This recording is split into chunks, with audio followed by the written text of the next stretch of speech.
Сәлеметсіздерме, құрметті тыңдаушылар. А1 деңгейі бойынша мемлекеттік тілден сабағымызды бастаймыз.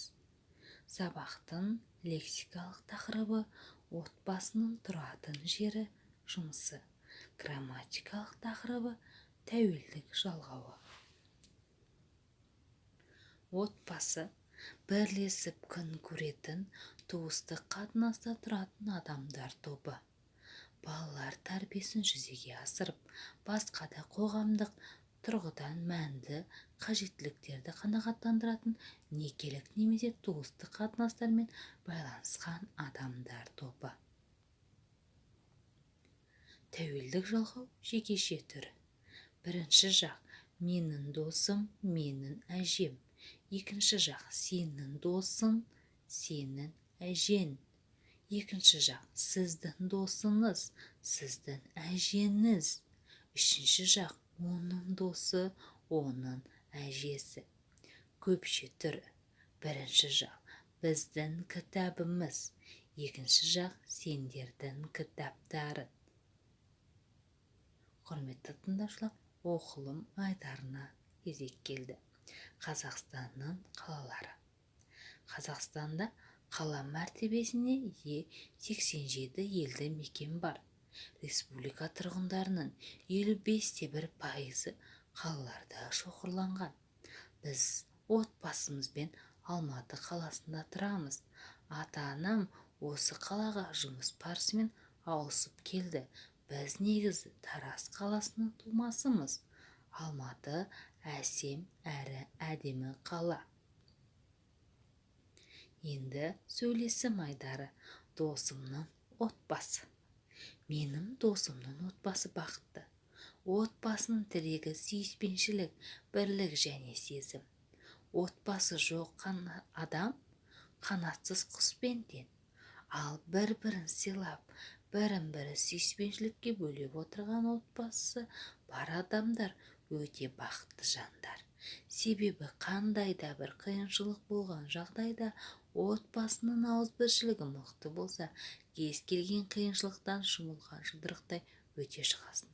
Ал мен досымды ең бақытты жанға теңеймін.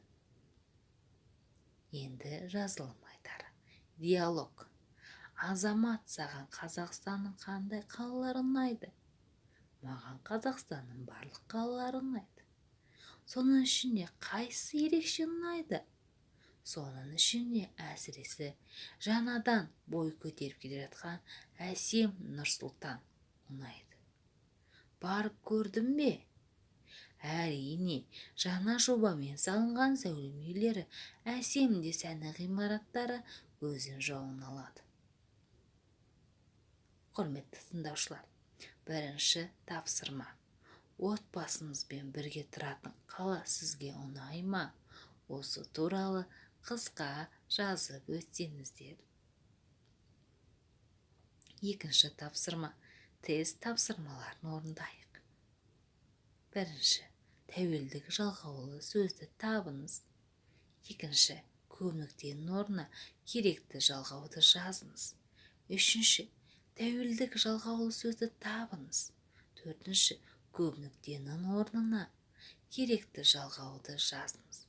Осы берілген тест тапсырмаларын орындайық, құрметті тыңдаушылар. Үшінші тапсырма: керекті сөздерді пайдаланып сөйлемді толықтырыңыз. Алматы Республиканың ірі ғылыми мәдени қаржы. Ертіс өзен арқылы аспалы көпір. Атырауда мұнай мен газ. Тараз республикада ең көне. Керекті сөздер: орталығы өндіріледі, салынған қала. Осы тиісті сөздерді қойып сөйлемді жалғастырамыздар. Төртінші тапсырма: отбасы туралы 5 минуттық эссе жазыңыз. Яғни, құрметті тыңдаушылар, өз отбасыларыңыз туралы, қайда тұрасыздар, жұмыс істейтін орындарыңызды жазып өтсеңіздер. Осымен біздің сабағымыз аяқталды. Назарларыңызға рахмет. Сау, саламатта болыңыз.